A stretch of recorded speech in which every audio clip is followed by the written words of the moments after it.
This time, let's go to the Neuro-Psychiatric examination preparation. Let us determine our strengths and weaknesses by doing this Guilford-Zimmerman temperament survey. If you want to try this, you can search it in the Google, in the UNT Digital Library.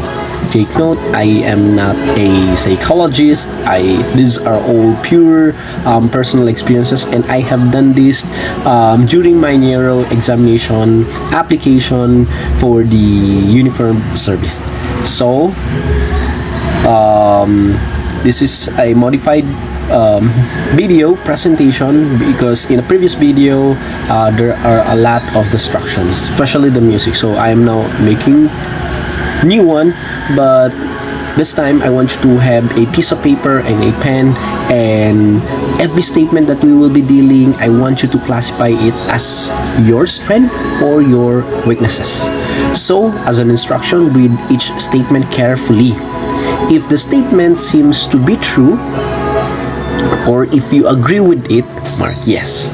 Then classify it as whether it's your strength or weaknesses.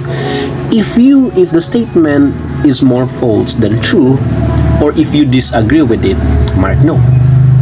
Again, you can classify it as strength or weaknesses.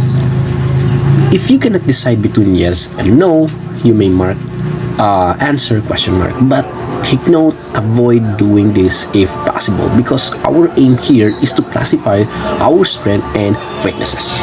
So without much further ado, let us now proceed. Number 1. You start to work on a new project with great deal of enthusiasm. So you want to work on a project with great deal of enthusiasm. If we say enthusiasm with energy, yes, I can classify that as my strength, especially when the project is in line with my interests, such as sharing, public speaking about legal matters. Then with enthusiasm, with energy. Number 2, you would rather plan an activity than take part in it. Yes, especially again if it is my interest, in line with my interest, I take part of it. I rather choose to plan an activity and propose it to my group and ask their suggestions and recommendations. Number 3, you have more than once taken the lead in organizing a project or a group of some kind. Yes, especially when no one wants to take the lead. Yes, I have already taken the lead more than once. Number 4, you like to entertain guests. I don't disagree with the statement, because I'm not good in entertaining guests. I am not good being a guest relation officer. Number 5, your interests change quickly from one thing to another. No, my interest, I am fixed, I am focused with my interest, especially when it is in line with my interest. I focus, I studied and develop it more. Next, number 6, when you eat a meal with others, you are usually one of the last to finish. Yes, I agree with that. I am one of those who last to finish eating. Number 7, you believe in the idea that we should eat, drink, and be merry, for tomorrow we die. No, I don't believe on that. For me, eat, drink, and be merry, because we still have tomorrow. We still have tomorrow to eat and drink. This phrase connotes a being pessimistic, enjoy now because we die later. No, I don't agree with that. Number 8, when you find that something you have bought is defective, you believe to demand an exchange or a refund. Yes, especially if the thing is expensive, appliances, especially if the thing is of value. So I need to demand an exchange. Yes, or if there's an exchange, then refund. Number 9, you find it easy to make new acquaintances. Yes, I'm not good in entertaining, but it's easy for me to make new acquaintances because I do plain talks, asking his or her name, his or her whereabouts, the address, his or her educational background. So as time passed by, there is already, as we discovered, common things, common interests. So it's easy for me to make new acquaintances. You are sometimes bubbling over with energy and sometimes very sluggish. No, I don't disagree with it. As much as possible, I always discipline myself to be relaxed. Discipline to be relaxed. I don't agree with that. Number 11, you are happiest when you get involved in some project that calls for rapid action. No, I'm not the happiest. I am pondering.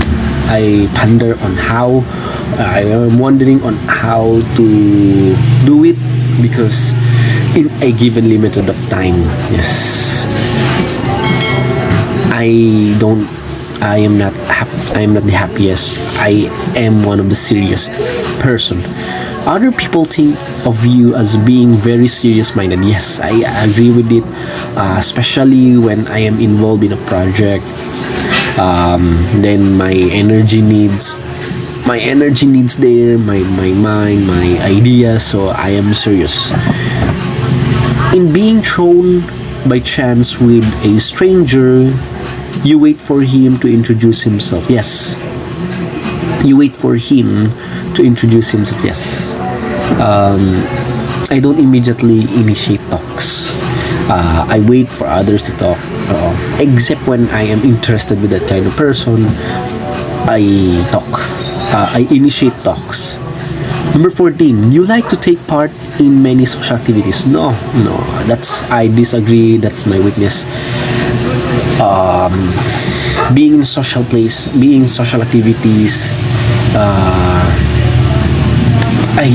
being there, I just only choose to be on one corner, being silent, watching people, common people, and I do only talks with those, with limited people only, those whom I know, those whom I am interested to talk. Yes.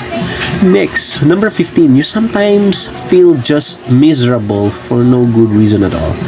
No, I don't agree with that. Number 15, I don't feel miserable out of nothing. No, that's crazy. Number 16, you are often so much on the go that sooner or later you may wear yourself out. I'm not that on the go person. I think of those whom I want to go with. I am a limited person. I think of where to go, what to do. I'm not an on the go person. Next, you like parties you attend to be lively. No, I don't like to attend. That's my weaknesses. I rarely attend parties. I only attend parties if the celebrant is my close friends, my relatives. But even relative, I don't go. Next, you are number 18. If you hold an opinion that is radically different from that expressed by a lecturer, you are likely to tell him about it either during or after the lecture. Again, if you hold an opinion that is radically different from that expressed by a lecturer, you are likely to tell him about it either during or after the lecture. No, that's my weakness. That is, I need to develop the confidence of expressing myself publicly, especially during lectures. Yes, that is radically different from from the lecturer. Yes, the only thing that I'm doing is only to share it with my seatmates. I have my idea different from the lecturer. I share it with my seatmates, and sharing it, I'm not expecting for an opinion, I'm not expecting for an expression. I just only want to share it. Yes, but if it is very offensive, if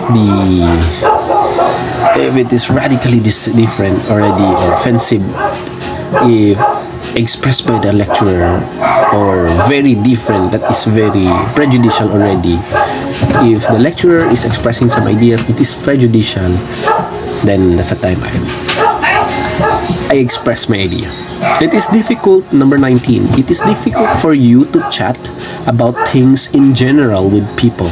Difficult for you to chat about things in general. Yes, I don't open myself to public. That's why it's difficult for me to chat. I only chat people only to limited people, not to general. No, it's difficult. I don't share in public. That's why it's very difficult for me to share, except when I am being asked to share. Then that's the time I share, but I only share limited. Number 20, you give little thought to your failures after they are past. You give little thought to your failures after they are past. Yes, I agree with that. Only little thoughts. Little thoughts to your failures after they are past. So, only little thoughts. I agree with that. Next, number 21. You often wonder where others get all the excess energy they seem to have. Yes, I am wondering where they do get their energy to do things. I'm wondering. So this time, this will be the part 1 for our answering the Guilford-Zimmerman temperament survey. We will continue it on our part 2.